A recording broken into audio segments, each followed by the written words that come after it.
This is the day that the Lord has made. Okay, it feels like you guys just all came in from, winter break and it's your first day back. This is the day that the Lord has made. Let us rejoice and be glad in it. Hey, so I have returned to you from the East Coast. Thank you, Peter, for stepping in last week.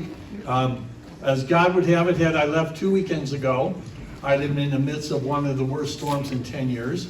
Had I gone this weekend, it is under another blast from Kansas City to Florida. But I drove starting a week ago Thursday, and there was not a single flake of snow my entire drive. There was no icy conditions. I put on my wipers a total of 30 minutes for all 9 days I was driving, and 2 of those were to clean the windows. And so it was perfect. I got to meet up with 3 relatives and 27 friends as I traveled. I had built time in case I did run into weather. I didn't run into weather, so guess what? Gave me more time with friends.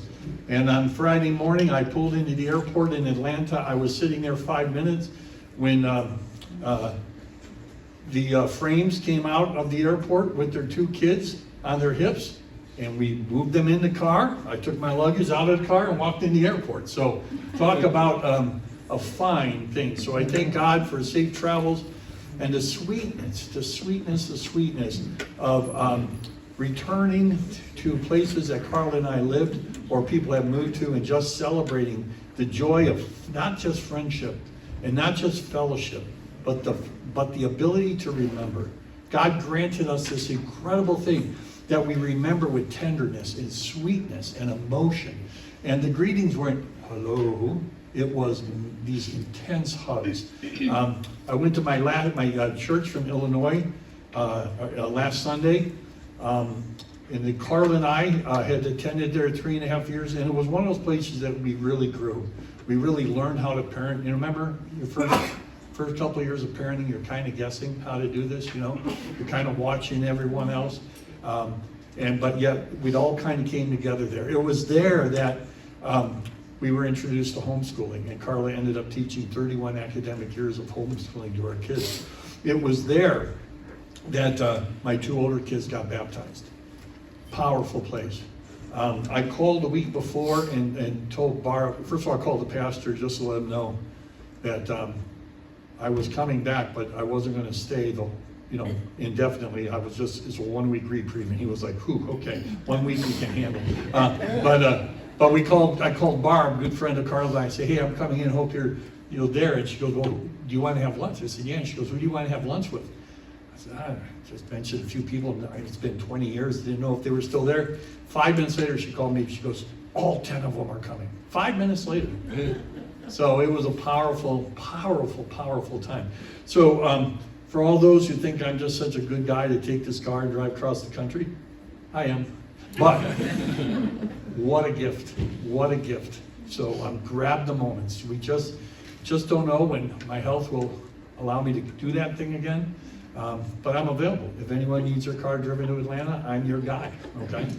So included in that, from 1985 to 1987 to 1985, 1986 to 1989, I was stationed in Whiteman Air Force Base in a little town called Knob-Noster, Missouri, population 2,040.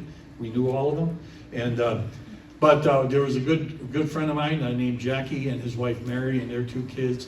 And about 3 months ago, I found out that Jackie has stage 4 prostate cancer. He's fighting a good battle. I haven't seen him since 1989. And so I wrote to Mary. I said, Mary, I'm kind of driving through. Could I pop in? She goes, let me see if Jackie's up to it. And he goes, yeah, come on by. And so there, as Jackie is likely statistically, he's a medical guy too, unlikely to beat this thing. But we had one more moment of sitting on the couch, devout Christian family, talking about God's glory through it all and remembering. He gets on the phone. I said, you still got contact with Carl? He goes, yeah, let me pull it up. Number 4 on his phone, talks to Carl. So the 3 of us are talking again like we did on all those night shifts. I drive about 2 hours from his house. After I leave, I get the phone rings. It's Carl. Chet, man, how is Jackie doing? Powerful, powerful. The Lord is good. The Lord is good.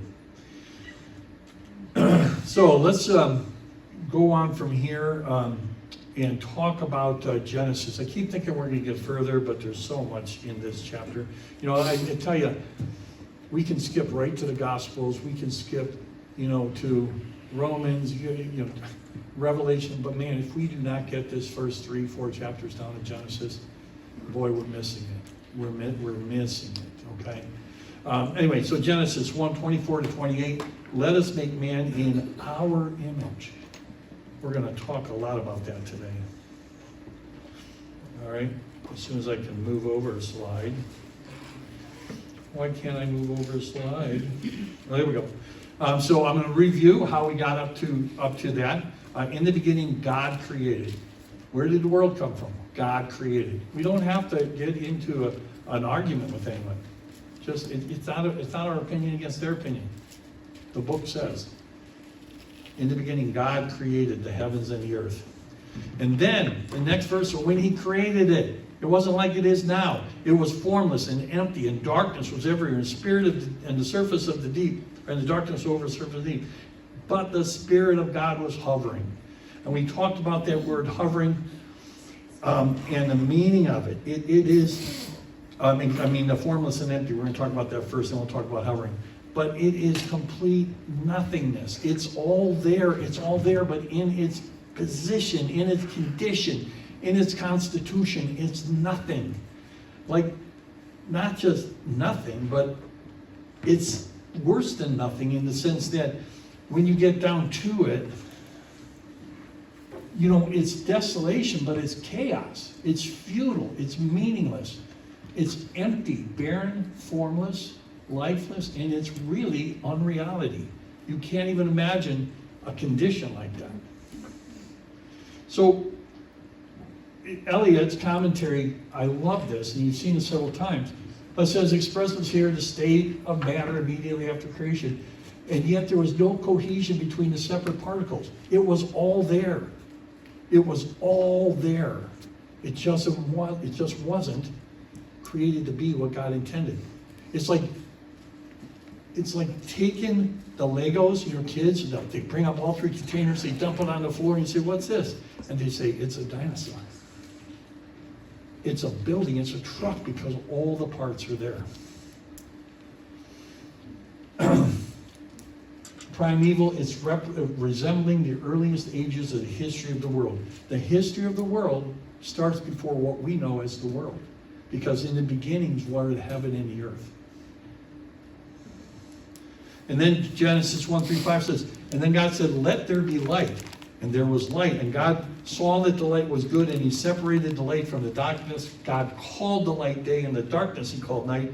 And it was evening, and it was morning the first day. There's the important part. He separated the light from the darkness. It was there. And he separated it. It was there. And then the light was seeable. And day 2, he said, let there be an expanse in the midst of the waters, and let it separate waters from the waters. And God made the expanse and separated the waters. They were under the expanse from the waters that were above the expanse. Yeah, my gosh, that's hard to understand. And it was so. And God called the expanse heaven, and there was evening and there was morning the second day. It was there. It was there in the beginning. He separated the waters to create the expanse. It was all there. And so on day 3, he said, and for those who think I'm going fast, we covered this in extensively the first 3 weeks. So I'm trying to catch up to the place that we were, but I hate jumping into day 6 because you've got to remember all that happened before. So on day 3, it said that God said, let the waters under the heavens be gathered. Okay, so remember he separated the waters, and then the waters under heaven be gathered. Okay, and this is the heaven here is the first heaven, be gathered into one place and let the dry land appear. And it was so, and God called the dry land earth. But in the beginning, he created the heaven and the earth. Here, it's clarifying. The dry land is earth or the ground. So it's a little bit slightly different definition there. And the waters that were gathered together, he called the seas. So it's all the earth, but the land is also called the earth, and the sea is called the water, or the water is called the sea. And God saw that was good. Well, then he said, oh, but it's all for a purpose. So you let the earth sprout vegetation. Let the earth sprout vegetation. It's in the earth. It's there.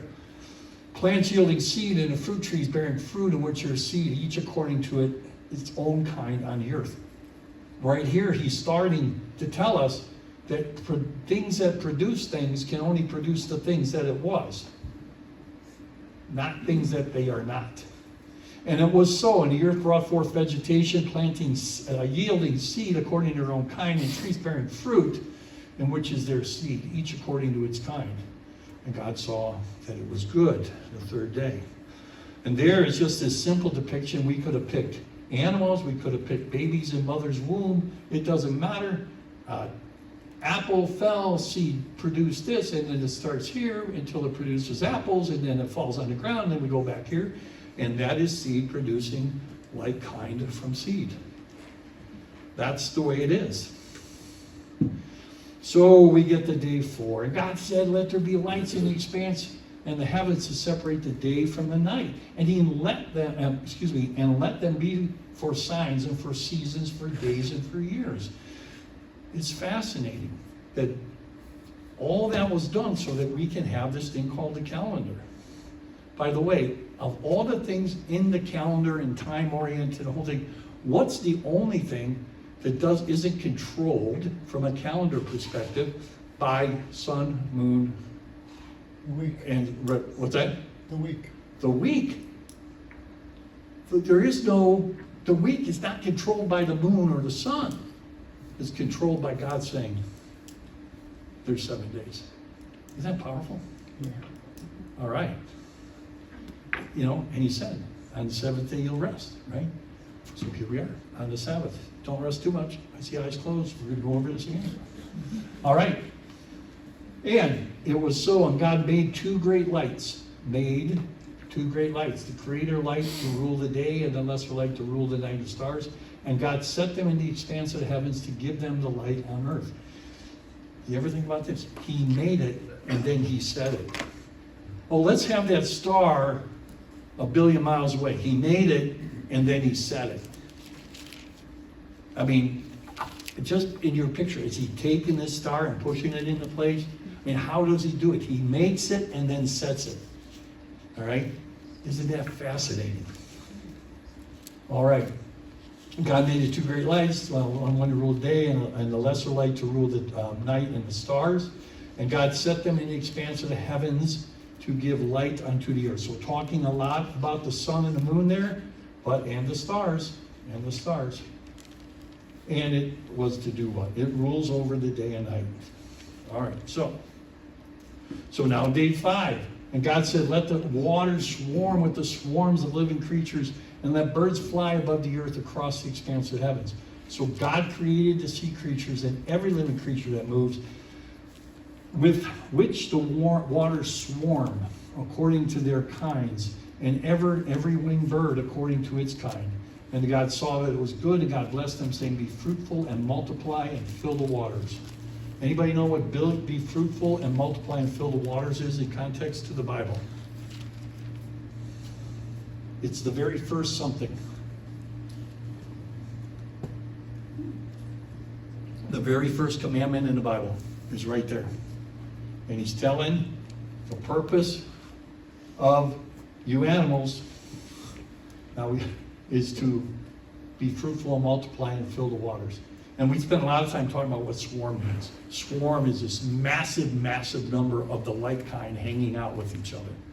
And when you have swarms of swarms, you're talking about billions and billions. So you got billions of the like kind with other billions. All right. On day 6, God said, let the earth bring forth living creatures according to their kind, livestock and creeping things and beasts. Interesting set of words, because in our current English, that's not the way we would think or use those words, but we'll talk about the definition of them. So, and bring forth living creatures according to their kinds, livestock and creeping things and beasts on the earth according to their kinds. And it was so. And God made the beasts of the earth according to their kinds, and the livestock according to their kinds, and everything that creeps on the ground according to its kind. And God saw that it was good. Interesting. Look at that very first line. Let me see, do I have that here? Yeah, I'm going to go to it. That very first line, let the earth bring forth living creatures. Where did creatures come from? Where did it come from? It came from the earth. Where did the earth come from? It came from God. Where? But it was in that void, right? He created the heavens and the earth, and it was void, it was dark. And then he separated the land. But the creatures came from the land. Isn't that fascinating? Now I know it's beyond our ability to totally understand it all, but when we get to when God created man, we'll see how that was done. Okay? So just be amazed by these words. Let the earth bring forth. And then it goes right away, according to their kinds. And it was so. And God made the beasts of the earth according to their kinds, and livestock according to their kinds, and the creeps, and everything that creeps according to its kind. Isn't that interesting that God would somehow have to establish that in the very first words of the Bible? Like, what would make, as you're going down the road, all the way to the 1800s, of course, what else would it be? And then we are dealing with what we're dealing with now. 170 years of this evolution type of thought, where we can create out of nothing or transform into something else. And yet, right here, in the very first chapter of the Bible, God said, no, that's not the way it works. All right, so let's look at some of this. So 3 words cover here, land animals, and they're summarized with living creatures. So living creatures, that's how it is. He's broken it up a little bit. But the creeping things can mean sea creatures. In other passages, we just saw the one about the fish. But here it's modified by the description of the earth. So he's got creatures before, and living creatures, and they're in the water, they're the fish. But here he says the living creatures of the land or of the earth, and expresses the idea of animals low to the ground, such as reptiles, rodents, and insects in general. But it's tough to always be 100% clear.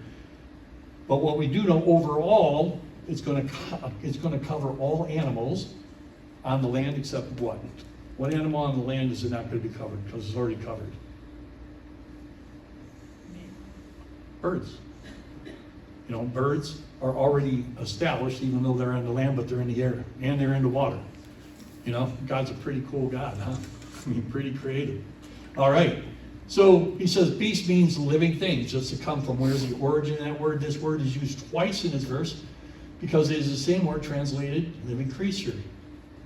So, you know, you're on the playground, little kid, you're a beast. And what you're really looking at, I'm saying, you're a living creature. All right? At the beginning, it can also refer to animals, and it's modified of the earth. So remember, we got to look at the whole context of that.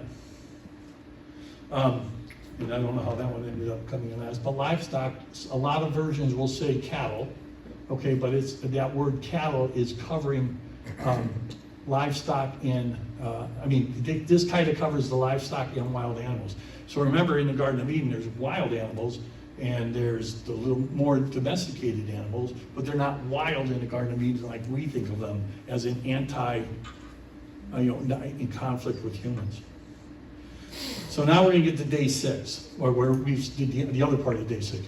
Then God said, let us make mankind in our image, in our likeness, so that they may rule over the fish in the sea and the birds in the sky, and over livestock and all the wild animals, and over all the creatures that move along the ground.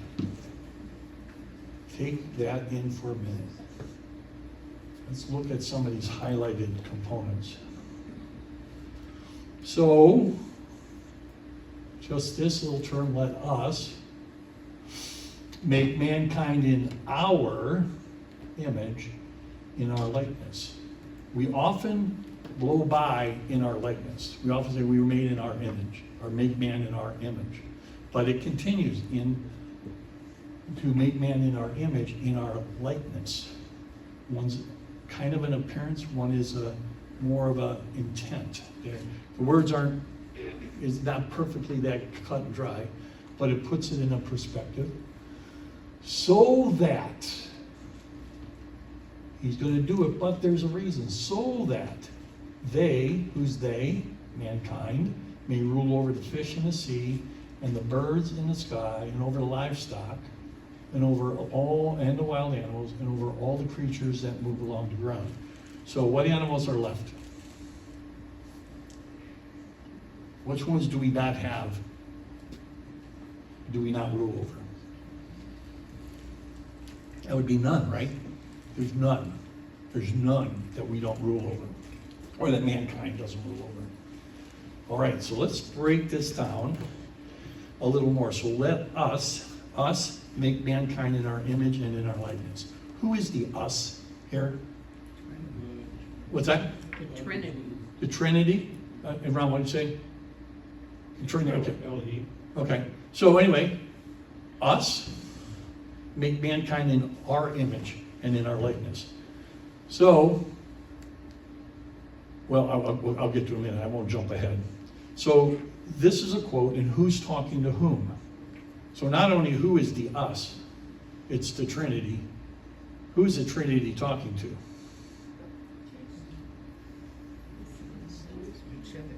The Trinity is talking to the Trinity. So who took the lead? I mean, just have some fun with this. There's the Father, Son, and Holy Spirit. I mean, they're somewhere, right? They're in some kind of existence. And they look at each other, and in unison, I mean, think about that. So, here's a quote. In unison, they say something, let us make mankind in our image and in our likeness. And then they all agree. And I know I don't mean to make fun. I'm trying to show you the limitations of our mind to have that. So there's the three of them talking, and the quote is unified. And yet the three of them are talking to each other, and they're all saying this at the same time. If I were to just leave you with that thought right there, it'll drive you crazy for the next week, right? But wow. I mean, that is the difficulty of the Trinity. You know, remember when you first looked, well, what's a Trinity like? Oh, it's like a three-leaf a clover, a three-leaf shamrock.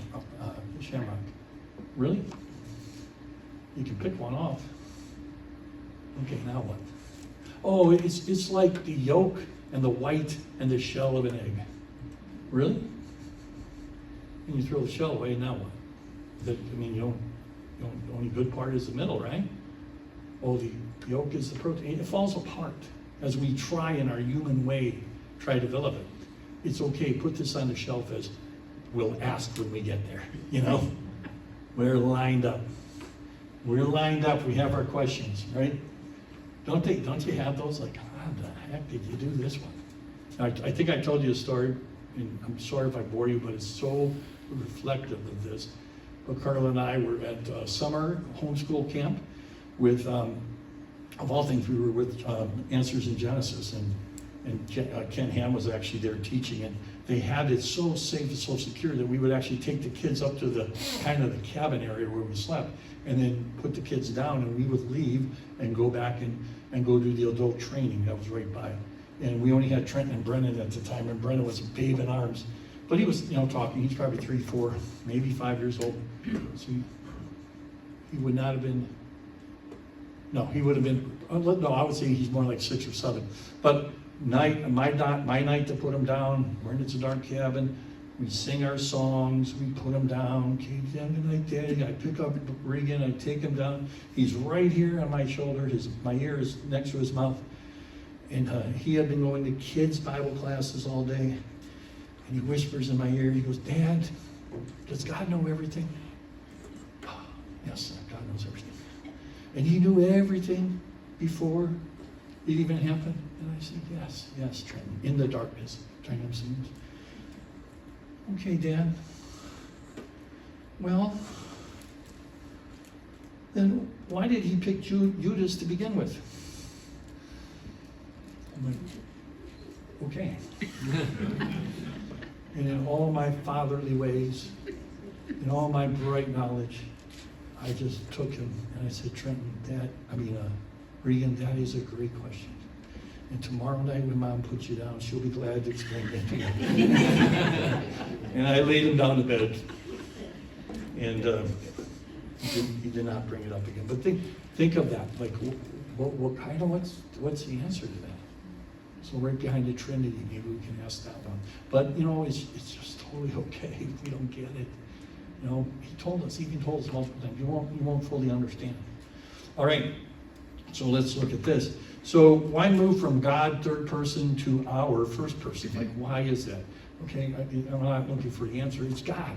Okay, He just decides. And Elohim, we hear that word a lot, Elohim. We see it in Bible text used 2,500 times in the Old Testament. And this is the time it speaks plural. So when you see Elohim, it's the Trinity speaking. Isn't that interesting? I did not know that. So what is the image and likeness of God? What is the image and likeness of the Trinity? And then he says, okay, we got that down pat, right? We totally get it, what image and likeness of God is. And image and likeness, he goes, okay, well, let's make man in our image and likeness. Well, that's great. I don't totally get we kind of get what God is, but fully in the Trinity. And so how does that compare to the image and likeness of God's and other creation? Fascinating. So we're going to go and have some fun here. Oh, we're going to do a Hebrew word for image here. So there's a bunch of words that Hebrew word for images. One of them is meaning a shadow. It's in the outline or the shape of a shadow. So in the summer, it's not noon. Let's say it's 4 o'clock. You're facing west, and you look behind you, and there's the shadow right up to your feet, right? Right up to your feet. And it's not, the shadow isn't anything except an image of you. So just think if we're God's shadow. Wow, if you follow back to where we began, we're right at God's feet. All right? So, pronunciation-wise, when they say demute, I'm not sure. This word means blood. One descended from the blood of another. Derived from the parent root, the child root meaning to resemble. So isn't that cool? That we're part of the blood of God. We come out to it just like our child is our demute.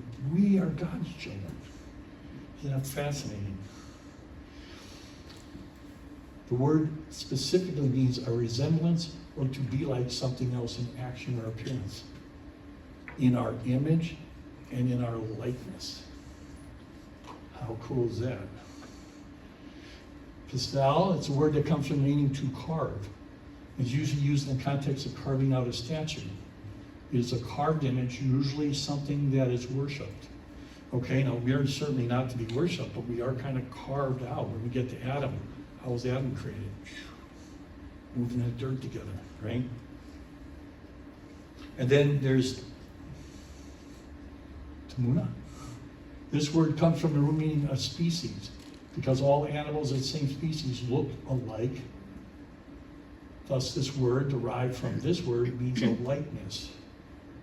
The other animals were created not in God's image and likeness. We were. We have a special role.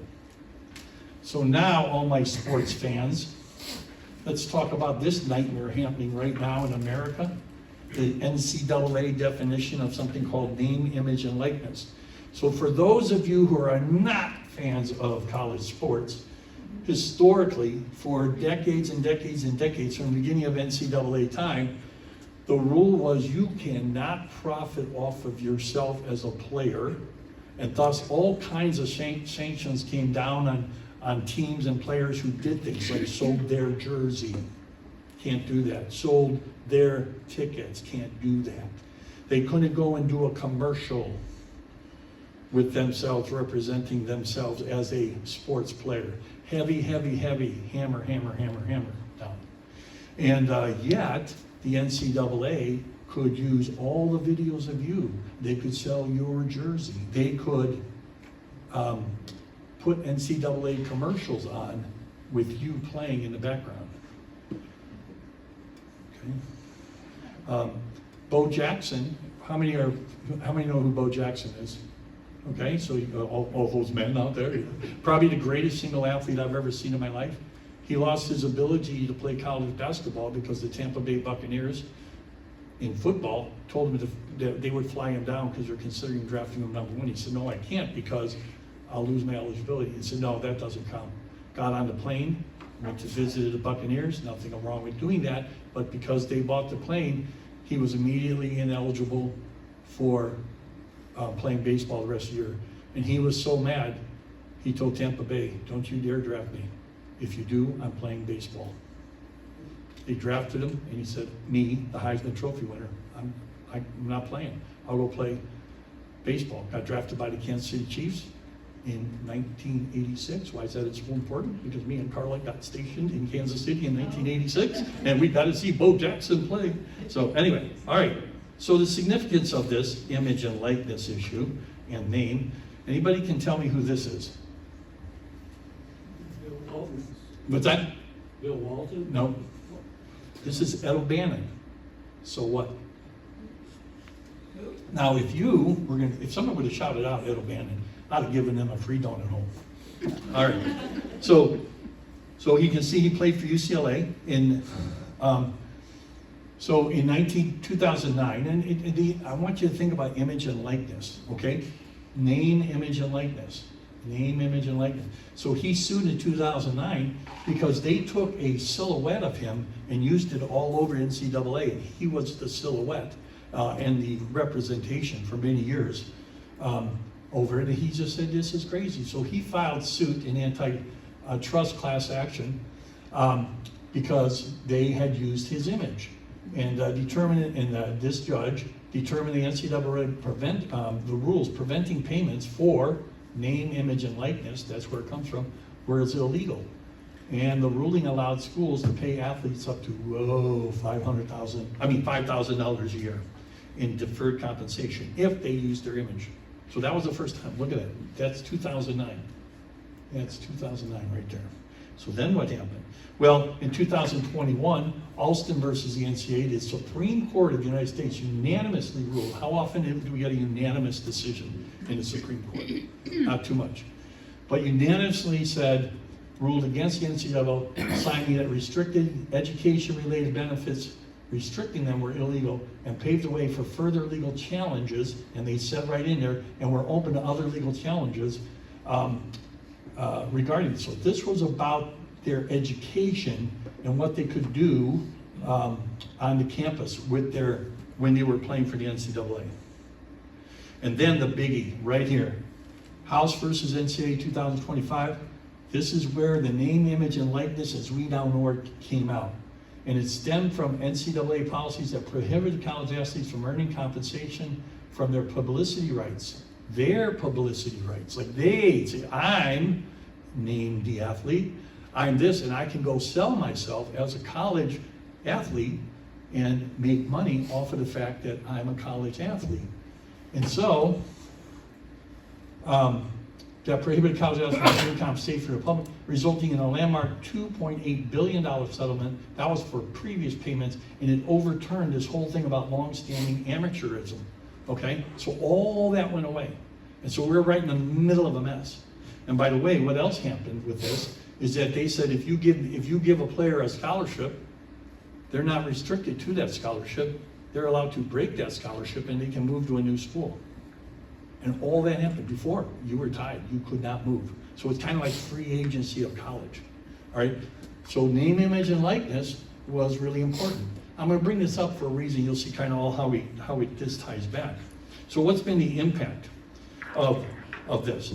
So recruiting and transfer portal. So this is recruiting, which historically was about recruiting high school kids. And now it's the transfer portal, which means the players can leave every single year. All right? So high school recruiting is now taking a back seat to recruiting people on the other team. So you're literally trying to pull players from other teams in the NCAA rather than go to high school and say what the high school pool is. Top prospects now select colleges not based on what college they want to go to, what's your chance to win national championship. They go to college and saying, how much money will you give me? How much money can I make here at this college when I'm playing for you? And how much time am I going to play because I need to be playing time if I'm going to sell my name, image, and likeness. Totally different story, all right? Reduce team stability and cohesion, combination of nil, name, image, and likeness, and transporters create a revolving door.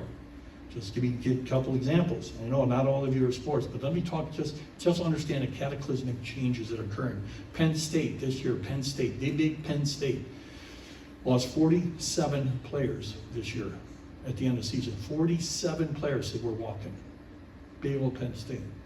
Oklahoma State, all-time record this year, 64 players have left. 64 players on a roster that might have 80 players. And at the end of the season, they said, hey, coach, we're leaving. You want to make it worse? Guess why? Who's pulling them to go to join the portal? Who would be those people influencing them? So, who do you think? Other colleges are calling them up. Before it was anathema. You were not allowed to call up and talk to another team, but now it happens all the time. All right, who else? Professional. What's that? Professional teams. Professional teams, that's more like for leaving early to try to go to the pros. But who else is influencing these kids? Remember, these are 18 to 22-year-olds, right? Sports agents. Sports agents. Come on, we'll make the big money. And by the way, will the agents get a cut of that? Yeah. Who else? What about their parents? Oh yeah, go. They see riches through their kids. Guess what? 15% of the kids who go into the portal because they're ready to go move into school never play college sports again. They do not get picked up, and the other team says you're not coming back. 15%. So when all the excitement of, oh, look at all these kids going and they're going to get it. If 15% don't get it, how many do not reach the goal that they thought they were going to reach? Well over 50% of them. So this is a mess, okay? It's a mess. So the coaches are a free agent mindset has reduced team loyalty. So you're no longer, I'm fighting for Alabama here saying I'm doing it for myself. So when the team is about to win, but you're the receiver not getting any catches, you're going to complain, coach, I didn't get any catches. I need it because I need nil. I'm going to portability. So really it's changed what the purpose is. And then pay for play via collectives. So while officially intended to be marketing, many NIL collectives ask as boosters to pay players directly for attending the school. So now you legally have boosters, people in the area, just giving cash to these players to say, come to this school and we'll pay. The Southeast will no longer be the Southeast. So, you know, again, I know, what are you talking about? Well, I said it has to do with Genesis. In this image and likeness, what was the purpose of the image and likeness? So all these schools, Alabama, they're no longer going to be top. Clemson, Louisiana, who's going to be the biggies? You're going to have the Ohio State with their deep pockets. You're going to have Michigan. You're going to have some schools from from California. And you're going to have the school from Oregon, a very overall poor state. But who's in Oregon? Nike. Basically, the boss is footing the bill for Oregon. All right, so big challenges. I'm going to give you some numbers here of actual things. Increased income to the top athletes. Not everyone. Okay, they go to school to play and for this team and have the team win. Now the top athletes are dominating. Gender and sports disparity. For women, you should get really frustrated. Most of the money, the vast majority of money is going to the males, like in the 90% level. Okay, so which means the money that the school is spending to promote these guys and trying to pull them over, it's not getting spread over the different sports. Shift in coaching focus. They now spend much of their time recruiting their own roster to stay. Increased pressure and time management. They less and less academics, athletic, and brand building. The quarterback for the Miami team, who just won national championship, had stopped going to class several months before the championship game because he said, I'm just here to play football when I'm done. In the past, they would say, you don't go to class a week before the game, you don't play. And impact on the small schools. The small programs are really struggling.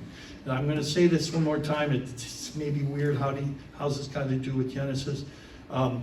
Remember, we're supposed to do things in the image and likeness of what? If they're doing it in person. Remember, what's the purpose of sports? In college, you've got this college representing teamwork, the students all behind it, and now it's all blown up. How many know a basketball player named Timmy?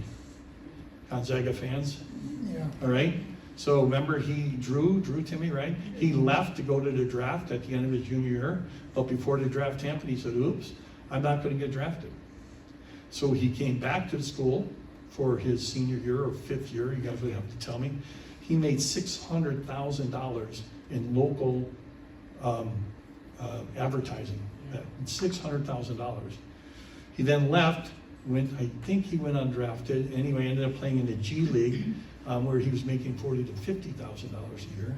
And now he's on a two-way contract, which is an in-between between the G League and the pros, and he's making $550,000 a year. So he's 3 years into his pro career, and he's making $50,000 less than he did when he was a senior at Gonzaga.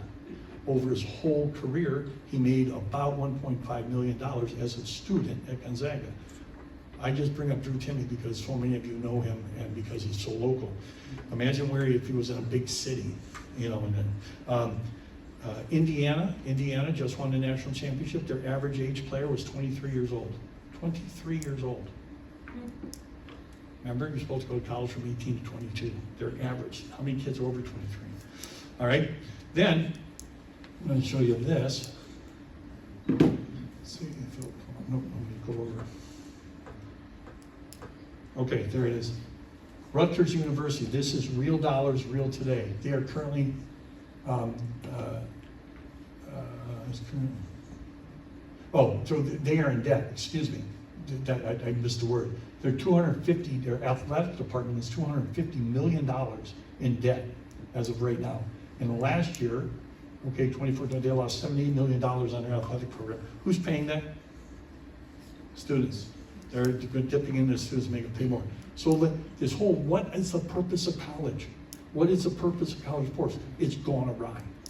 It's gone totally awry.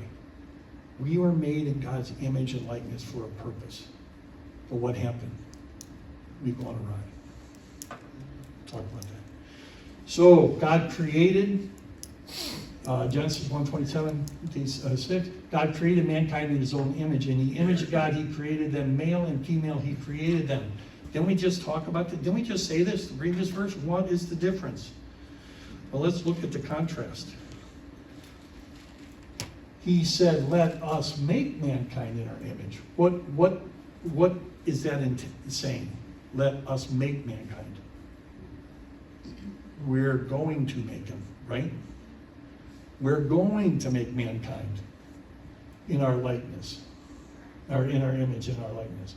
And then, so God created mankind in his own image. I'm telling you what I'm going to do, and then I'm going to do it. Here, just a verse apart. I'm telling you what I'm going to do, or they're telling each other. I'm telling each other, it's what we're going to do. And then they do it. How cool is that? Yep. Does that mean that, okay, so we don't have any pictures of Jesus or God? Oh, I just found one on the internet. Let me bring it up. Well,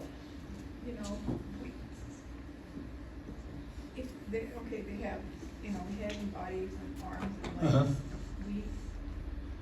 How are they getting around? Do they like float around? Oh. Peter, when are you teaching again? You'll cover that one. What does God look like? Okay, this is where it is difficult. We don't know. We know what Jesus looked like when he came down, but he looked like us because he was a God man. So what does he look like up there? You talk about light. So we don't know. It looks like spirit. Look like the Spirit. Which one? Casper? Exactly. We don't know. But so this image, and we're going to get into what's the word image mean? And we saw that, right? As from the shadow of. So again, unanswerable question, right? So he said what he's going to do, and then he did it. So then what is God? So actually, that's actually see a pretty good question, because then we're going to look at what is God. So Genesis 2:7 said, then the Lord God formed man from the dust of the ground and breathed in his nostrils a breath of life, and the man became a living being. So we know what man looked like. So, but we're also made in his image and likeness.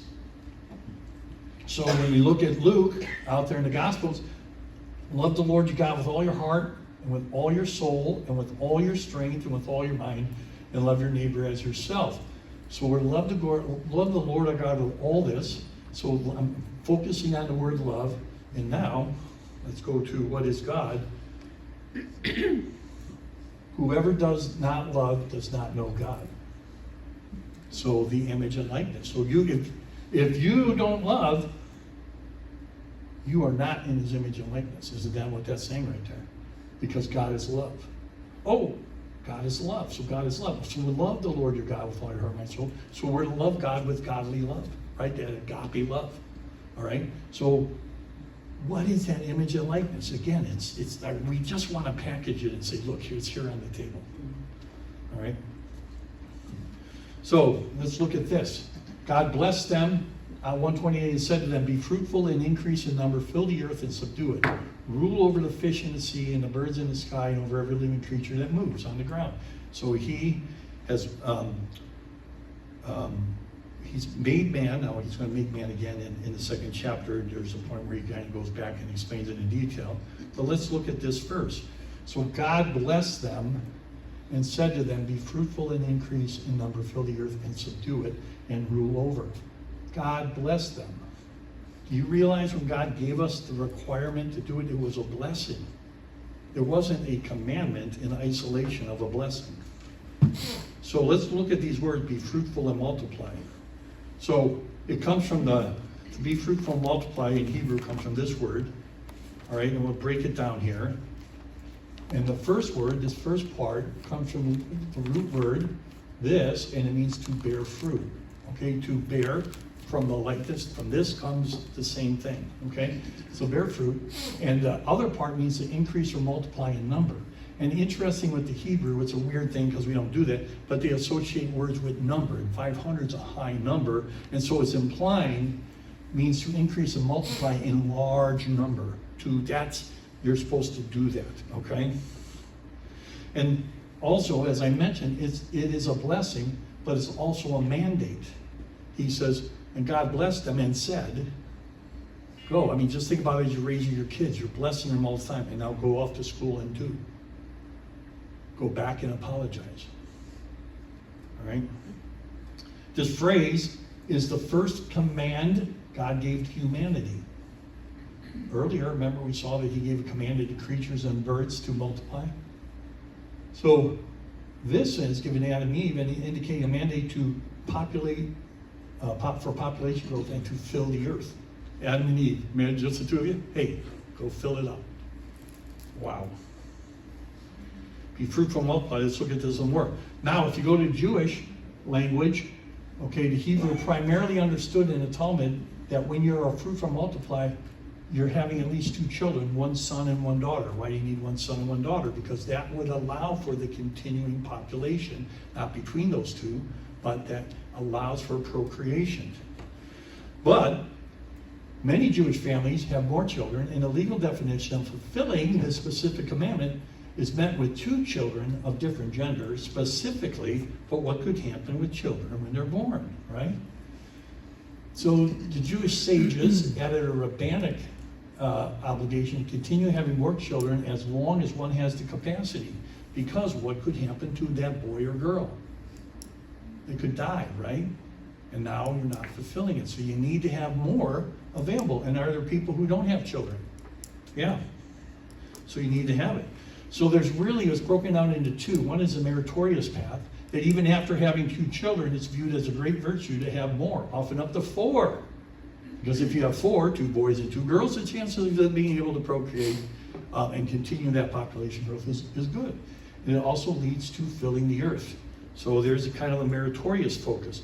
But maybe even more importantly is, in addition, there's this life appreciation. See, we're not having children to fulfill some math issue or some commandment. We're doing it because the earth is good. God is great. And when we make man in our image and likeness, it allows us to have a close relationship with God.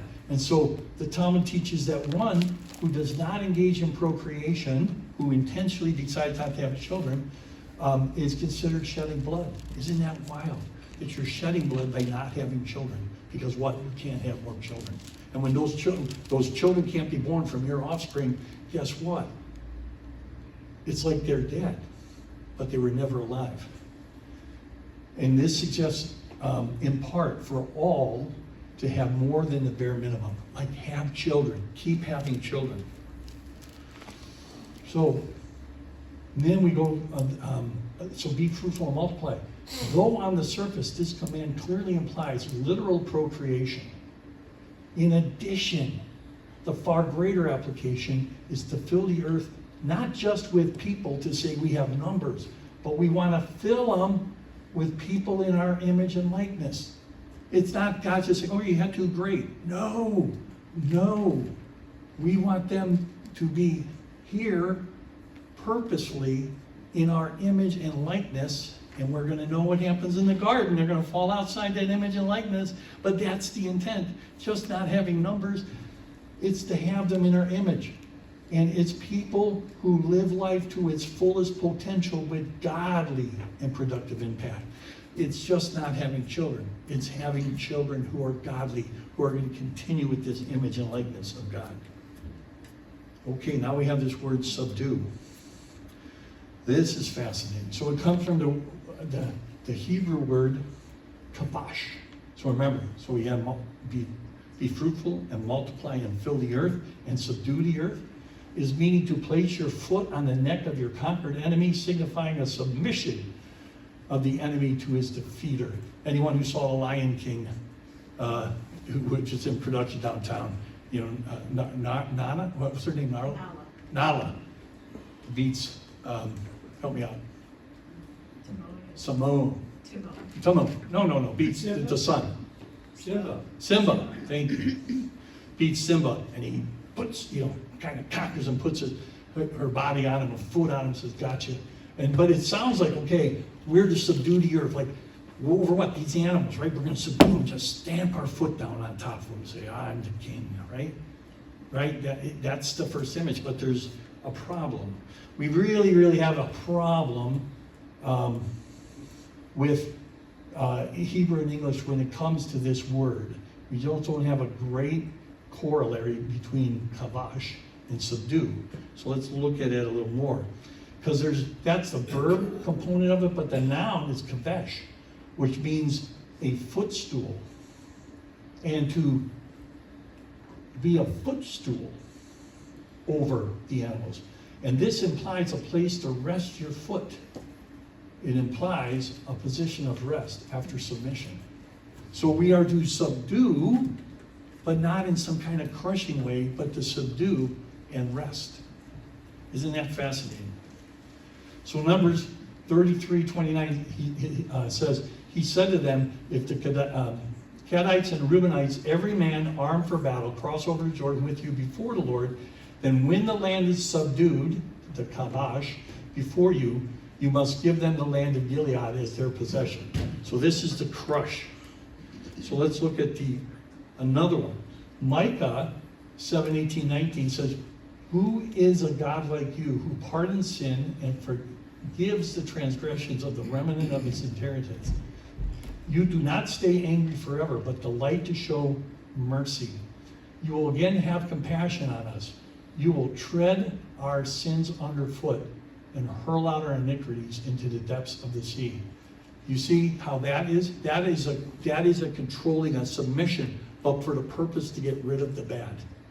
To get rid of the bad.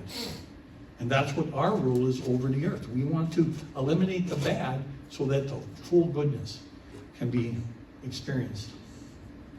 In the KJV, they actually use the word subdue, rather than up here it says, you will tread our sins underfoot. And here is that word kavesh, or meant like a footstool. You can see how that footstool tread our sins underfoot. And then on this one, it says, he will subdue our iniquities. He will kavesh our iniquities. He will get rid of them, and then he'll rest. Here's a little Sunday school fun fact regarding the word kavesh and kavesh. This is the same word we use today in America that says to put the kibosh on it, meaning to make an end of something that is or will be trouble. My mother used that word on me a lot. Put the kibosh on it, whining, complaining, telling rumors, you know. Mom said, put the kibosh on it. Put the kibosh on it, because it's not good. Move back to good. Don't be spending time doing that. Mom was putting her foot on me. She was subduing me. Actually, it was my brothers, now that I think about it. No, but he said, no, so we can move on to good. Isn't that cool? Yeah, God, I like this verse now, right? So, while the word kavash means to subdue, there's another word, very similar meaning, and that's the word to have dominion, from rada. And sometimes we'll see some verses talk about dominion rather than subdue, and different parts of the Bible has it. So having dominion over another is to rule over them, but this is the idea found with the Hebrew word melech, and that's why we get into trouble trying to translate word for word. So the Hebrew word rada is related to other words with the same meanings of descend, go down, wander, and spread. Oh my gosh, be fruitful and multiply and subdue, and that's what you're supposed to do. Go down amongst them. Wander about. This verb literally means to rule over by going down and walking among the subjects as an equal. Doggone it. What did Jesus do in the Garden of Eden? I'm walking with you until you sin. Now I got to subdue you, so we can get rid of those iniquity. So that's our job. Wow. The use of the two Hebrew verbs, rada and kavash, imply that man is to rule over the animals as his subjects, but not as a dictator, but a benevolent leader. A benevolent leader. Moms and dads, your job is to be a benevolent leader over your children, not to be the controlling. Elders of the church, benevolent leaders, pastors of the church, at your workplace, whatever your title is. Husbands, what your role is, what are you looking over? We're to be benevolent leaders. We're not to be dictators. Because we don't set the rules, God does. But man is also to walk around among and have a relationship with his subjects so that we can provide for man, and that man can learn from them. What's the commandment? I mean, what's the greatest commandment, right? The Great Commission.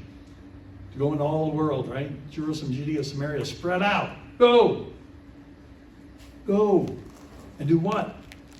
Well, firstly, you're representing Christ, right? You're the shadow. You're the image. And you're the likeness of him. They're going to go there. And he's going to ask about you. We're going to ask. And you're going to tell them, no, not about me. Let me tell you about me. No, let me tell you about this great God who told me to spread out and be him in his image and likeness. Some people are going to say, I want to do that. And so then what are you going to do? You're going to baptize them in the name of the Father, Son, and Holy Spirit. And then the rest of your time, you are to disciple them, teaching them all that he has taught you. Life comes really easy now. Like, oh, that's what our job is. From the beginning, from the very first chapter of Genesis, he tells us this. Wow. So be fruitful and multiply in number, fill the earth and subdue it. So how are we doing? How are we doing?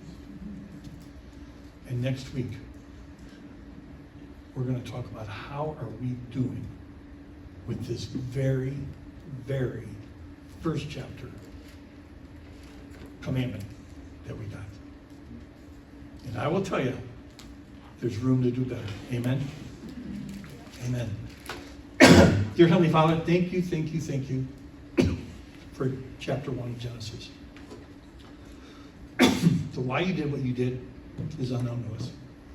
But what you did is clear. And that what you did is directed towards us to be your image and likeness. And to go be a benevolent leader over this beautiful place you call earth. So that we can have that sweet fellowship with you. You gave us not only a special privilege, you gave us an absolute responsibility. Let us take to heart that gift.